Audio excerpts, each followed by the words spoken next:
No matter what they do, Europe and the United States are behind. Putin's getting ready and has been getting ready for this for some time. So whatever we put out there, frankly, will not be enough. I mean, for sanctions to work, and sanctions, by the way, are tools, they're not policies, and I think it's a big, big problem that we have in this town and in Europe, that we're trying to use sanctions as a proxy for a vision for Europe.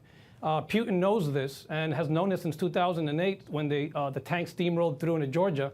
That's when we should have been focusing our policy and creating a more secure Europe. So no matter what we do this week, and realistically, even here or in Europe, it will not be enough to tame the Russian bear. I think we have to focus not just on sanctions, but on a more robust platform, sanctions plus, things that push our defense strategy into NATO in a more robust manner. Are you talking boots on the ground? No, of course not. I'm talking about supporting our Baltic allies. I'm talking about giving Ukraine the tools it needs to defend itself.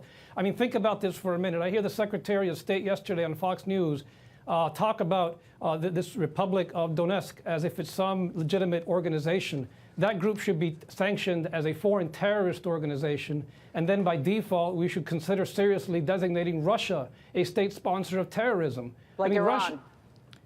Just like Iran. I mean, we're dancing around very serious issues, and the sanctions that have been put in place since March have really not come to the heart of the issue. All we're doing is sanctioning transactions. We're not really going up to the meat of these things, like sanctioning energy companies, blocking them, like blocking exports of U.S. oil-made technologies and services.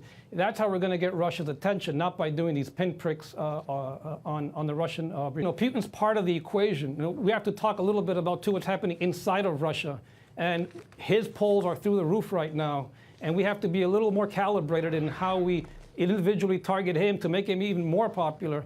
We have to give people the tools inside of Russia to be able to counter this, and especially these oligarchs. If you want to target people, let's target CEOs. Let's target family members so they can't travel to Florida and Disneyland. We do it in the case of Cuba, for example. If you're a European company and you're caught trafficking in property in which a U.S. person has a claim on it, you can be banned from the United States as a CEO of a European company. We've done this before, and it trickles down to family members.